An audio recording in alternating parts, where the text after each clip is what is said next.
Olá, bem-vindo ao Sermão Online do dia 25 de julho de 2021. Eu sou João Gustavo Varga, pastor da Primeira Igreja Batista em Brodowski. Que a graça e a paz do Senhor Jesus estejam com vocês. Bom, eu já comecei esquecendo o ano, né? Mas deu para lembrar. Queridos, vamos lá para os recadinhos de hoje. Os mesmos recadinhos de sempre. Se você precisar entrar em contato conosco, temos a nossa página no Face e você pode escrever para nós lá no Messenger, né, da nossa página, compartilhando pedidos de oração, falando sobre determinados assuntos, aquilo que você precisar conversar conosco. Nós vamos te responder o mais breve possível, tá bom? Também, se você já está nos acompanhando pelo Face, nós temos a nossa página, o nosso canal no YouTube. Você pode acompanhar os nossos vídeos também ali, tá bom? Na descrição do vídeo nós temos aí o link de algumas músicas para você poder também cantar louvores ao Senhor, adorar ao nosso Deus com música. E o nosso desejo é que a sua adoração seja uma adoração plena, guiada pelo Espírito Santo, em espírito e em verdade. Nesse instante, nós vamos adorar meditando na palavra de Deus. E vamos fazer isso refletindo, mais uma vez, na série Fim da História, em que nós vamos falar sobre o Apocalipse de novo. E o Apocalipse, parte 2. Antes de nós conversarmos mais um pouquinho sobre o livro do Apocalipse e como ele se encaixa na trama do fim dos tempos, dos elementos dos últimos tempos e dos elementos que acompanham a volta de Jesus, vamos fazer oração?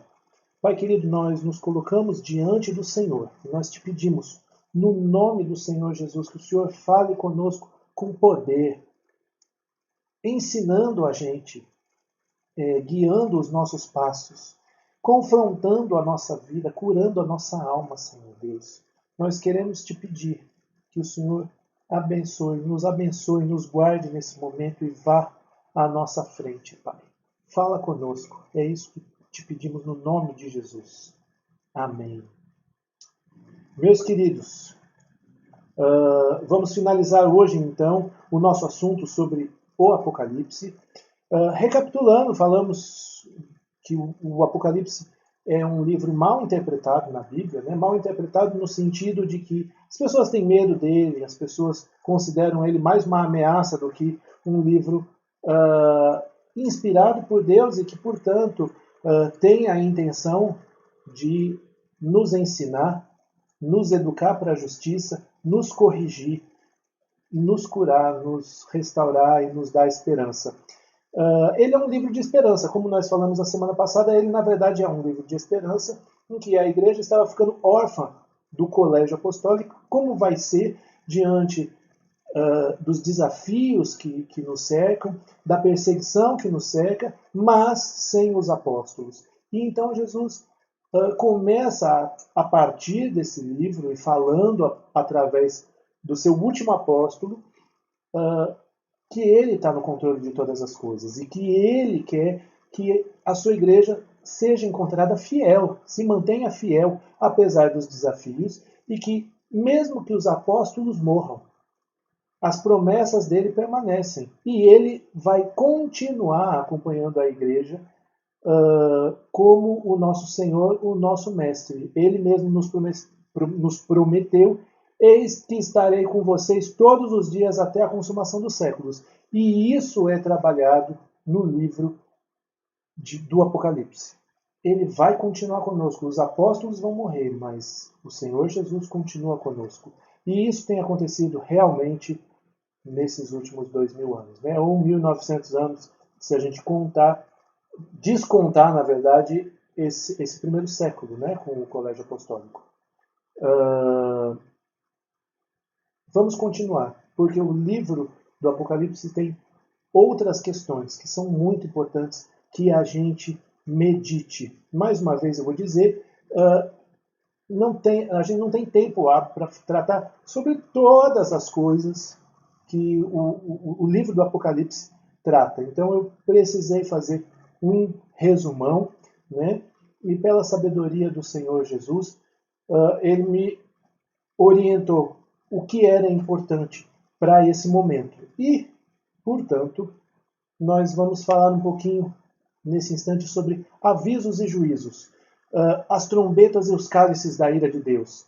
A gente já começa arrebentando a boca do balão, né? E em Apocalipse 8:6 diz assim: então os 7 anjos que tinham as 7 trombetas se prepararam para tocar. E 8 capítulos para frente, em Apocalipse 16:1, diz assim: ouvi uma voz forte vinda do santuário dizendo aos 7 anjos: vão e derramem sobre a terra as 7 taças da ira de Deus. Quando a gente fala sobre as trombetas e as taças da ira de Deus, nós estamos falando basicamente sobre avisos e juízos. E a questão basicamente é a seguinte: Jesus vai voltar. E quando ele voltar, o dia do Senhor, o dia da sua volta, o dia da sua manifestação vai ser acompanhado pelo juízo de Deus.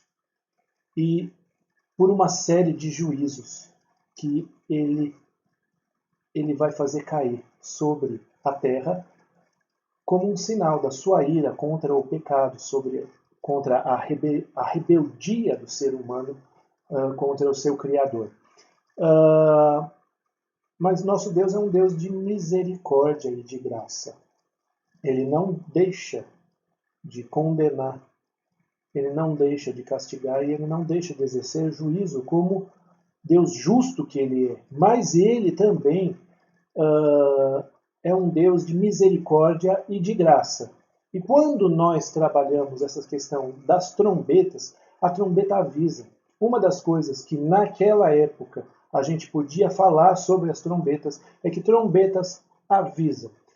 Quando você vai ler do 8 para frente, né, do capítulo 8 para frente, a série de 7 trombetas que são expostas, vocês vão ver que acontece uma coisa com 1/3 da humanidade, 1/3 do mar, 1/3 da vegetação. O que é isso? Isso quer dizer que acontece em parte, mas não acontece com o todo. E isso é muito importante porque aqueles que ficarem vão ver veem naqueles eventos terríveis a possibilidade de se arrepender. Então, toda vez que a gente vê uma pessoa passar por um evento trágico, a gente é convidado a pensar na nossa vida. Toda vez que um avião cai e que aquelas 100 e poucas pessoas morrem, a gente é convidado a pensar em como nós estamos vivendo a nossa vida. Quando um terremoto acontece e mata uma série de pessoas, a gente é convidado a pensar no que a gente está fazendo da nossa vida e como a nossa vida tem sido vivida para Deus, se é que ela tem sido vivida para Deus. Quando uma pandemia de ordem mundial como essa tem assolado e ceifado vidas, nós somos convidados a pensar sobre como é que nós estamos vivendo a nossa vida, porque nós somos frágeis. Uma das coisas que esses avisos que Deus nos traz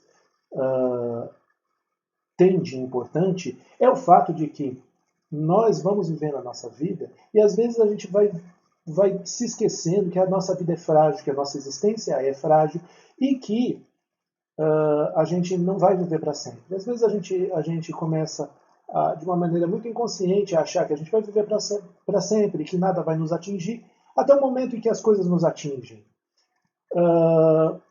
Esses eventos críticos que acontecem nas sociedades, né?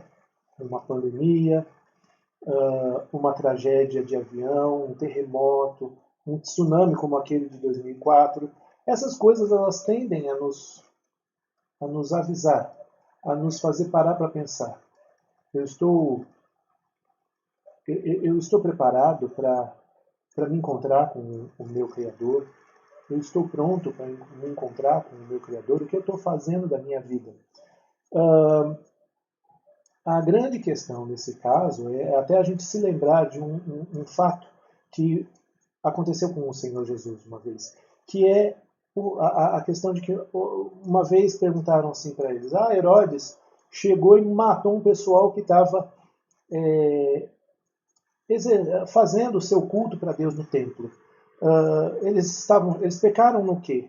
E aí Jesus não fala para aquele pessoal: eles pecaram nisso, naquilo. Eles falaram assim: não, vocês precisam entender que esse tipo de tragédia pode acontecer com vocês lá no futuro, se vocês não se arrependerem. Ele cita uma torre que caiu e matou algumas pessoas, e ele fala a mesma coisa. Vocês olhem essa tragédia, vocês pensem na vida de vocês, porque um dia vai acontecer algo trágico e não vai ter tempo de vocês se arrependerem. Então é essa questão. A gente sempre com essas tragédias, se a gente sobrevive, e eu espero que a gente sobreviva, né? A gente é sempre convidado a pensar no que é que eu estou fazendo da minha vida, né? Porque um dia esses juízos vão chegar. Quando a gente fala das taças, nas taças não tem o termo 1/3 de tal coisa foi destruída, 1/3 de tal grupo foi... Não, aí é uma inteireza. Por quê? Porque o juízo vai pegar todo mundo. Eu vou falar mais disso mais para frente, mas basicamente o julgamento divino não vai deixar ninguém escapar. Todo mundo vai passar pelo juízo. E esses avisos em que a gente escapa, sobrevive, olha de longe, percebe, eles nos fazem pensar que um dia nós estaremos face a face com Jesus Cristo e ele vai pedir contas do que a gente fez da nossa vida.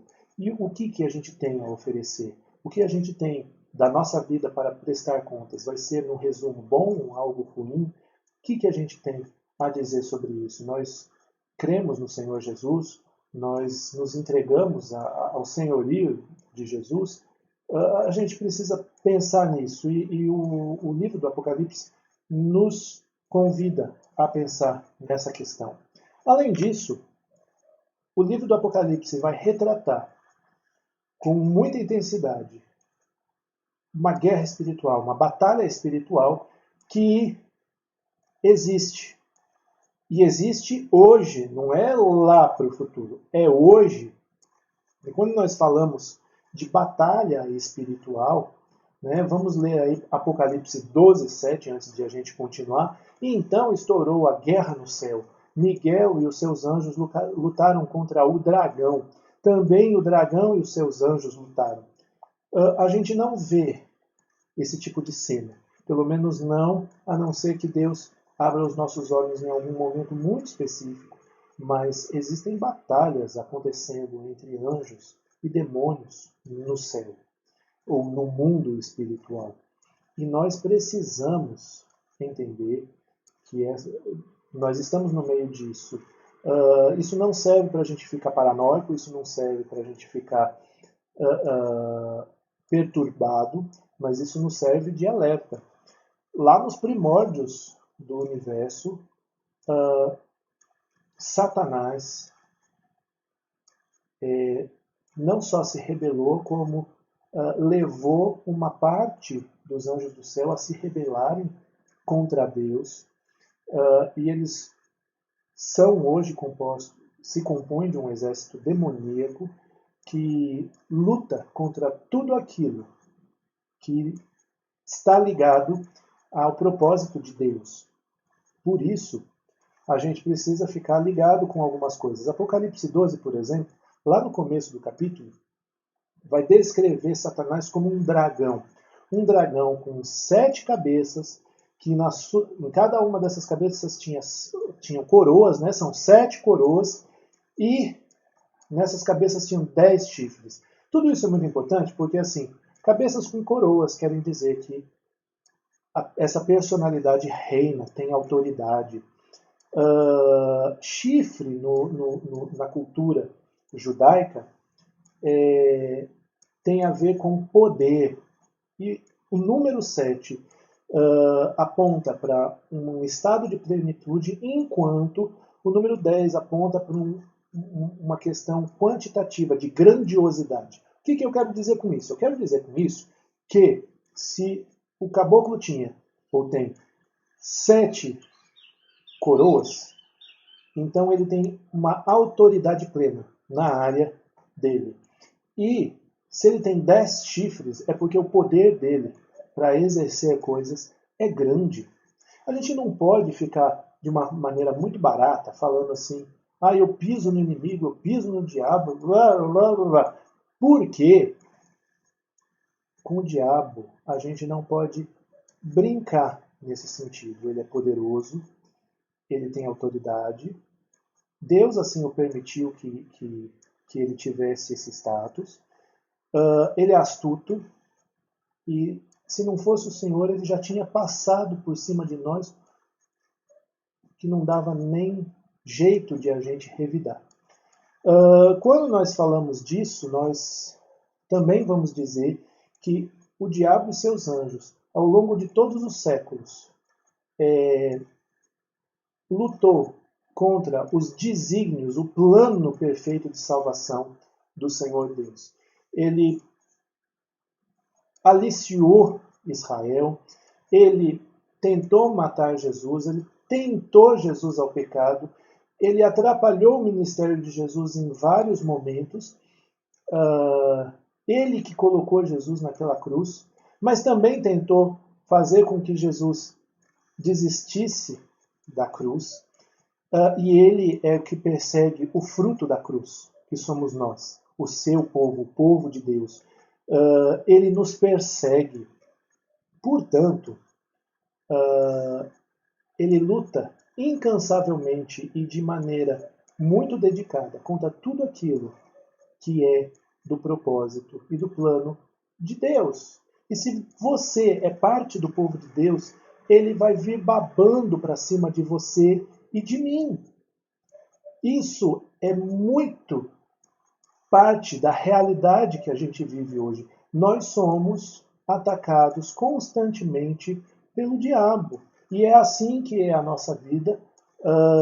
Nesses últimos 2000 anos, o diabo e seus anjos foram expostos à vergonha na cruz do Calvário, e a derrota deles foi decretada porque Jesus, apesar de o diabo ser forte e poderoso, cheio de autoridade, a autoridade de Jesus, a soberania de Jesus, o poder de Jesus é infinitamente maior. E não tem como o diabo vencer Jesus. Não se luta aqui em pé de igualdade. É o diabo aqui e Jesus lá em cima, numa força, num poder, numa autoridade, numa soberania incomparáveis. Ele venceu o diabo na cruz do Calvário e, portanto, o diabo já está vencido e a derrota do diabo já está decretada na cruz do Calvário. Por isso, hoje, ele vem babando para cima de nós, porque ele sabe que os dias dele estão contados.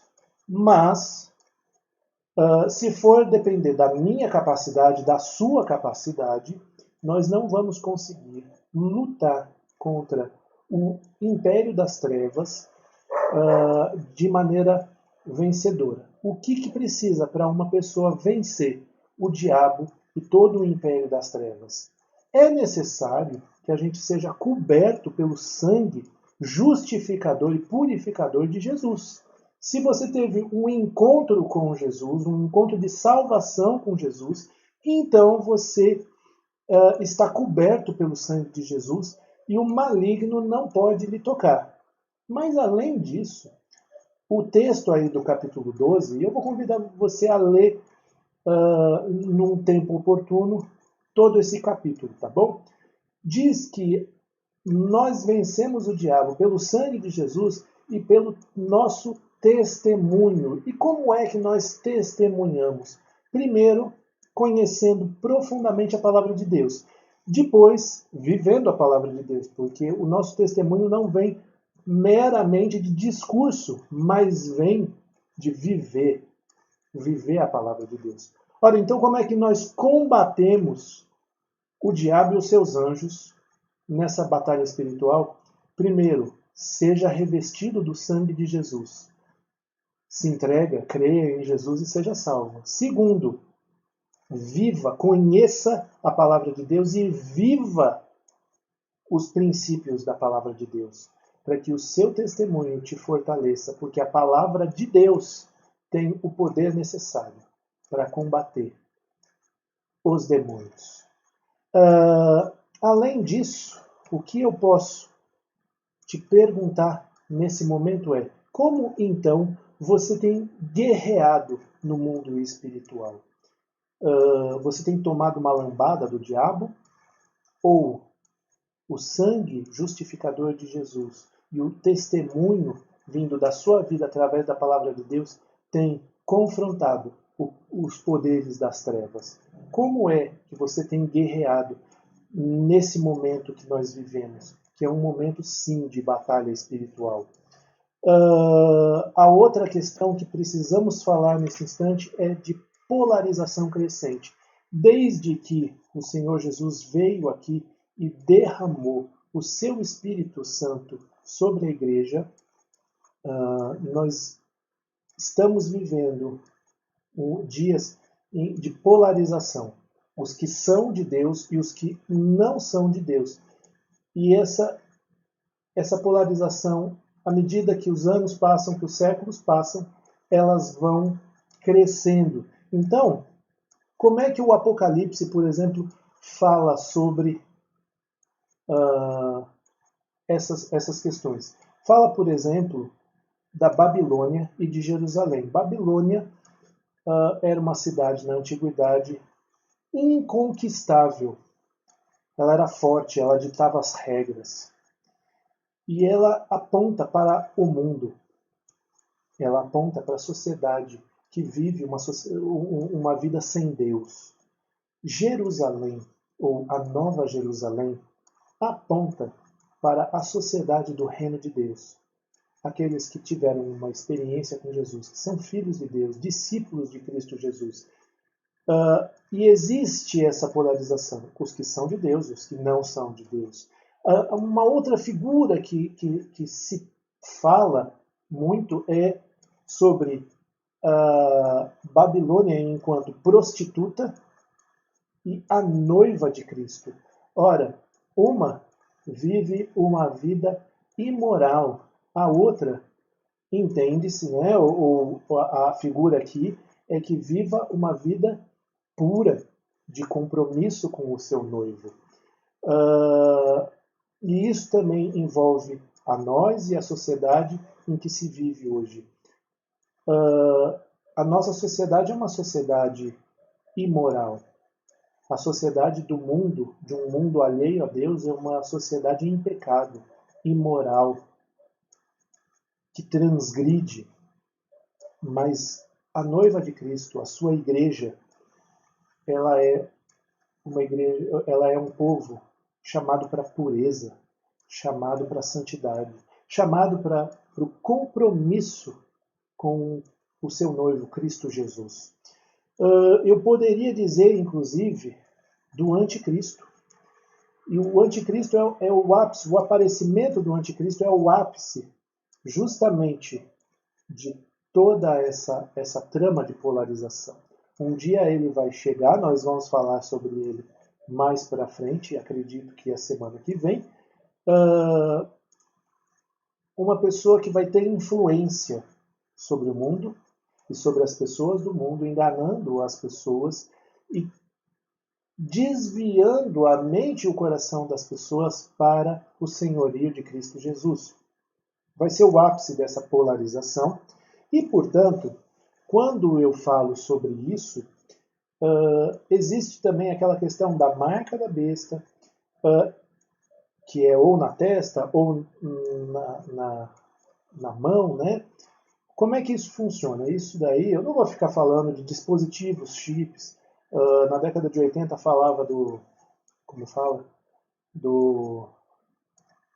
Ai, agora me fugiu o nome. O código de barras, lembrei, o código de barras. Eu não vou ficar falando dessas coisas, porque isso daí é pura, né? Você vai ficar aí jogando hipóteses para cima e a gente não vai aproveitar o tempo, né? Mas, na antiguidade, na época dos apóstolos, escravos, pessoas que eram propriedade de outras pessoas, eram marcadas na testa ou na mão, com uma marca muito específica, para que as pessoas soubessem que aquele fulano era propriedade daquele senhor. Quando nós estamos falando sobre a marca da besta, nós estamos dizendo que essas pessoas elas escolheram uma vida sem Deus. E, portanto, quando o anticristo chegar, elas vão ser propriedades do anticristo. Nós, povo de Deus, nós somos retratados como pessoas que têm uma marca na testa, a marca do Cordeiro. E essa polarização, ela está ligada com justamente isso. Você é propriedade de quem? Você é propriedade do mundo e do pecado, ou você é propriedade de Cristo Jesus? Existe uma polarização. E o que eu quero que vocês entendam é que não existe caminho do meio. Não existe. Você sempre vai ter que escolher. Ou você escolhe servir a Deus e viver uma vida com Cristo Jesus, ou você escolhe uma vida com as forças do anticristo e de Satanás. Não existe meio termo, entende? E se você falar assim, mas eu não vou escolher, eu vou te dizer que ficar em cima do muro, o muro é de Satanás. Então, se você ficar em cima do muro, você simplesmente não se comprometeu com Cristo. E é isso que vai falar muito sobre a sua vida e o seu destino eterno. Então, existe hoje uma polarização e essa polarização continua crescendo até o dia em que o anticristo chegar. E aí eu te pergunto, você tem sido fiel a Deus? Qual é o lado que você está escolhendo? Para quem você está vivendo? E de quem você é propriedade? Você não pode dizer assim, eu sou propriedade de mim mesmo. Se é propriedade de você mesmo, na verdade, você é propriedade das trevas, amigão. Não tem outra coisa que eu possa lhe dizer.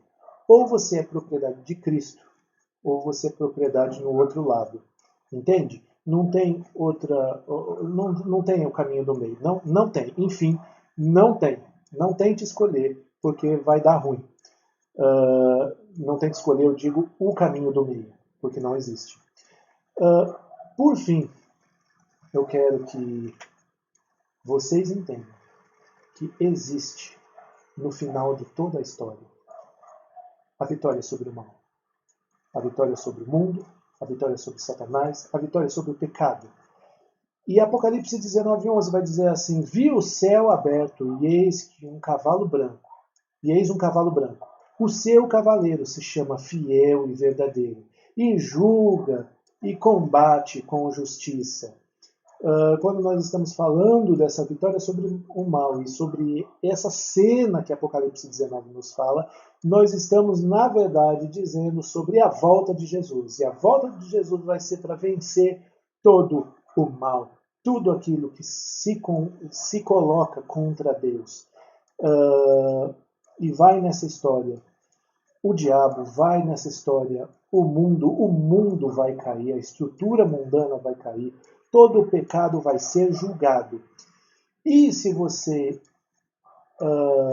optou pelo caminho sem Deus, o seu destino vai ser eternamente complicado. Tudo aí vai ser promessa de Deus. Ele vai vir e ele vai vencer. Ele vai consumar a sua vitória, aquela que começou na cruz do Calvário, ele vai consumar na sua volta. E não vai sobrar pecado, diabo, estrutura mundana que pare de pé, né, nesse momento. Então, qual é a sua esperança para o futuro? Essa é a pergunta que eu quero te deixar. Qual é a esperança que você tem para o futuro?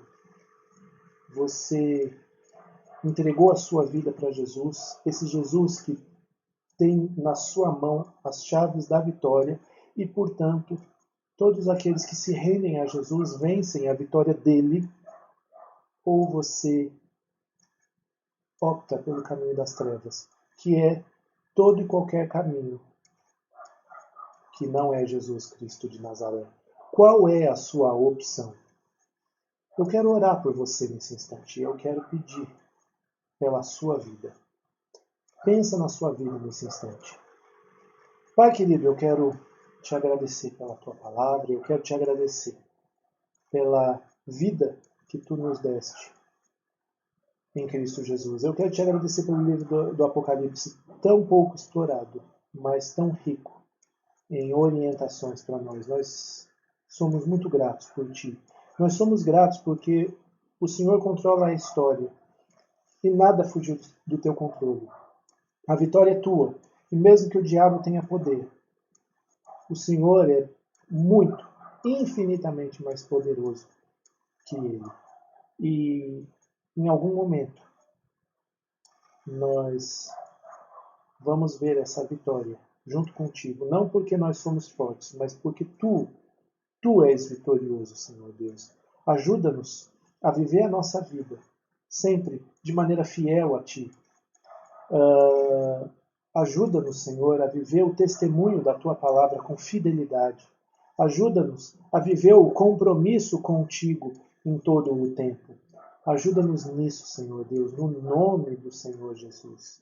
É no nome de Jesus que eu te peço essas coisas. Ajuda-nos, Senhor Deus, a sermos fortes na batalha espiritual. Ajuda-nos, Senhor, em todos os nossos caminhos, no nome do Senhor Jesus. Amém. Amém, meus queridos.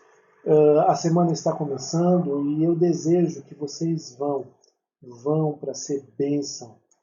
Aonde quer que vocês precisem ir, no mundo ao redor de vocês, vão sempre na fidelidade de Cristo Jesus e mostrando a luz para esse mundo em trevas. Que Deus abençoe cada um de vocês.